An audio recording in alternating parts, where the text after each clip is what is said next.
कश्मीरी पंडितों ने फारूक अब्दुल्ला के बयान पर नाराजगी जताई है। कश्मीरी पंडितों ने कहा है कि जब उनके साथ कश्मीर में कत्लेआम हो रहा था तब फारूक अब्दुल्ला की सरकार थी। लोगों का कहना है कि उनकी सुरक्षा की जिम्मेदारी कौन लेगा, उन्हें घर वापस कौन दिलाएगा, उनकी शिक्षा की जिम्मेदारी कौन लेगा। दिल्ली में रह रहे कश्मीरी पंडितों ने कई सवाल उठाए हैं।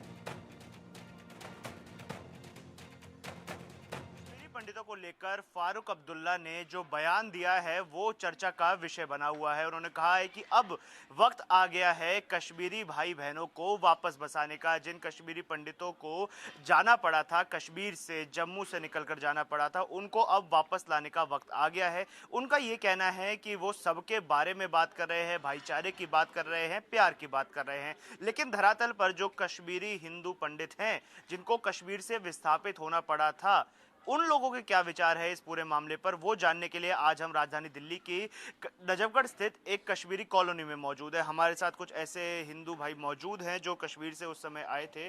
सर, ये जो विस्थापन हुआ था आप लोगों का, 3 दशक से ज्यादा का समय हो गया है, अब एक नेता आते हैं, वो बयान देते हैं कि वापसी बसाने की जरूरत है, क्या भाव आते हैं मन में ये सुनने के बाद?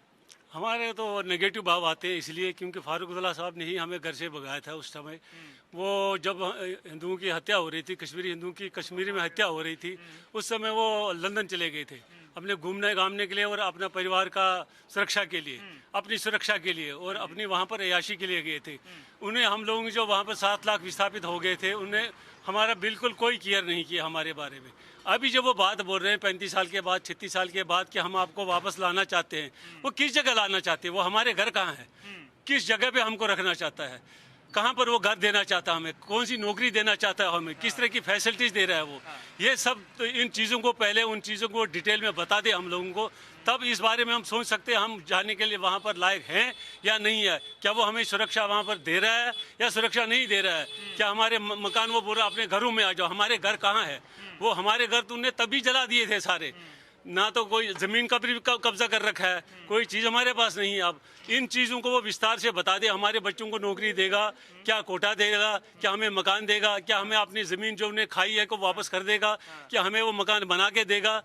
इसलिए तब उस बात पर हम विश्वास कर सकते हैं। इन चीज़ों के बगैर ये बोलना कि भाई हम आप लोग आ जाओ उठ के कहाँ सड़क पे बैठे वहाँ लाल चौक में, किस जगह पर हम बैठे? कोई जगह है वहाँ पर हमारे बैठने के लिए? कोई उम्मीद है क्या फारूक अब्दुल्ला की अब जो सरकार वो बनाने जा रहे हैं उसमें वो सोचेंगे कश्मीरी पंडितों के बारे में, कश्मीरी पंडितों का कोई हिस्सा अपनी सरकार में वो लेंगे? जिस प्रकार से अब बयानबाजी तेज हो गई है, कह रहे हैं कि कश्मीरी पंडितों को वापस बुलाने की जरूरत है, अब वक्त आ गया है। 3 दशक के बाद फारूक अब्दुल्ला को याद आया है कश्मीरी पंडितों का दर्द। देखो, being a youth of Kashmir we suffered, जो मेरा एज ग्रुप था हमने सफ़र किया।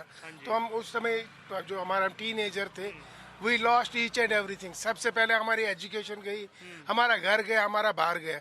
अब हम कहते हैं, मैं जैसे हमारे भाई साहब ने भी आपको बता दिया, तो मैं अब कहते हैं कि चलो देर आए दुरुस्त आए। अगर वो कुछ करेंगे, कहते हैं जिसने आग लगाई है वही आग बुझाएगा, और उसको और कोई चारा नहीं है। क्योंकि कश्मीरी हिंदुओं के बगैर कश्मीर अधूरा है। इस समय पूरा कश्मीर का यूथ कहता है कि हमें कश्मीरी हिंदू चाहिए यहाँ पे। क्यों चाहिए? क्यों? वो अपने आप को अनसेफ महसूस करते हैं। हम जाएंगे, वो उनको हमारे से सेफ्टी मिलेगी। सेफ्टी, वो अपनी सेफ्टी सोच रहे हैं। और लेकिन हम भी चाहते हैं नहीं यार, हम भी तो अपने घरों पे जाएं। लेकिन जैसे अभी हमारे साहब ने बता दिया कि जाएं तो जाएं कहाँ? कोई ना कोई प्लेस, कोई ना कोई जगह तो उन्होंने सोच के रखी होगी। अपने घरों में तो हम जा ही नहीं सकते। अपना घर है, अब मेरा घर है, मैं कश्मीर में उस प्लेस से रहता हूँ जिसका नाम है त्राल।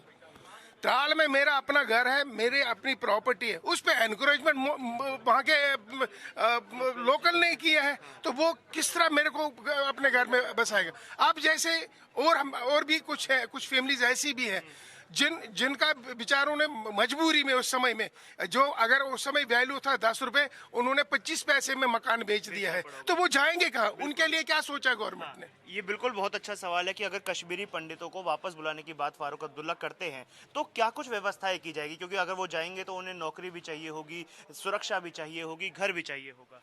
हाँ, ये सही बात है। और हम लोग को कोई जॉब गारंटी मिले तो हम पहले हैं जो वहाँ जाएंगे। हाँ। पहले कोई गारंटी दो कि हवा में बातें मत करो आप। क्योंकि मन में तो होता है कि अपने घर जाने का मौका मिले, अपने कश्मीर जाने का मौका वो तो मिले। हमारे सबके मन में, हमारे बड़े बुजुर्गों के मन में यही है कि हम अपने घर वापस जाना चाहते हैं। लेकिन पहले कोई गारंटी तो दो आप कि यहाँ पे आओ, हम तैयार हैं, सबसे पहले मैं जाऊँगा, बताओ। लेकिन कोई एक गारंटी चाहिए होगी कश्मीरी पंडितों को अगर वापस जाने की बात होती है, वापसी कश्मीर में बसने की बात होती है, जिसमें सुरक्षा की गारंटी, नौकरी की गारंटी और शायद भविष्य की गारंटी भी उसमें होगी। जय कश्यप भूमि, आपने जो अभी हमारे से एक ये जो क्वेश्चन किया, कश्मीर कुछ भी नहीं है, ये कश्यप भूमि है। हाँ जी। कश्यप, महर्षि कश्यप की जो है ये धरती उन्होंने बसाई हुई है, ये हमारी माँ है। कश्यप भूमि हमारी माँ है, मातृत्व है। जहाँ तक कश्मीरियों का या कश्मीरी पंडितों का निकासन हुआ है, वो फारूक अब्दुल्ला जी ने खुद करवाया हुआ है। अगर आप उसकी पूरी डिटेल पीछे देखेंगे, वो खुद ही मिलिटेंट ऑर्गेनाइजेशन के हेड रहे हैं, प्रेसिडेंट रहे हैं, ठीक है। तो ये उनकी जो ही नीति थी, उनकी चाल थी कि इस कश्मीर में किस तरीके से हिंदुओं को बाहर निकाला जाए, सो दैट कि यहाँ पे मुस्लिमों का जो है कब्जा हो जाए, ठीक है। वो कभी नहीं, कैसे हो गया? ये हृदय परिवर्तन कुछ भी नहीं हुआ है, कोई परिवर्तन नहीं हुआ है। ये जो अभी गवर्नमेंट ने, सेंट्रल गवर्नमेंट ने जो आर्टिकल 370 को हटा लिया, ठीक है, और अभी तक उनको ये लग रहा था ये हमारा ही जो है प्रॉपर्टी है, जब तक आर्टिकल 370 था। अब वो पता चल गया उनको कि आर्टिकल 370 हट गया, इंडियन कॉन्स्टिट्यूशन के अंडर में ही हमें हमेशा रहना, क्योंकि पहले दो झंडे रहते थे, इंडिया का अलग झंडा रहता था और कश्मीर का JNK का अपना अलग झंडा रहता था। उससे पहले कि वहाँ पे प्राइम मिनिस्टर भी अलग रहता था। लेकिन अब जो है it is totally under the administration of 100% by the government of जो है इंडिया, ठीक है।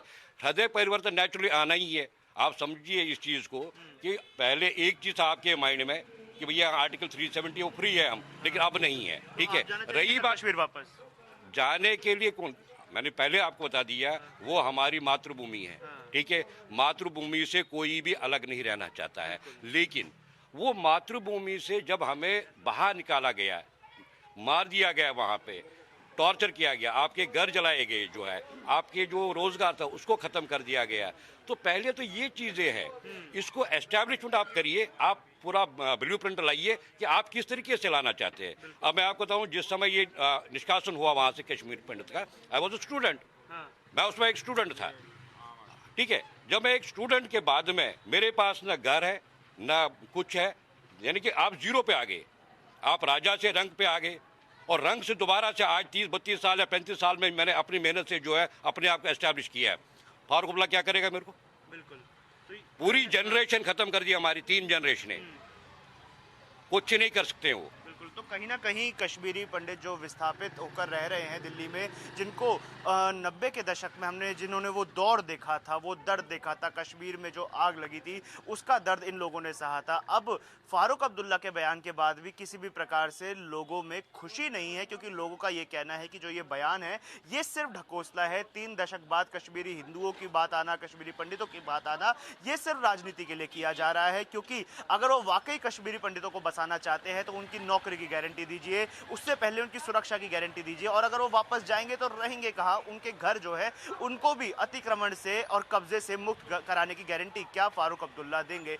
ये कुछ सवाल है उन कश्मीरी हिंदुओं के जो विस्थापित होकर रहने को मजबूर हैं। वीडियो जर्नलिस्ट अंकुश के साथ मैं आयुष शर्मा, इंडिया न्यूज़, दिल्ली।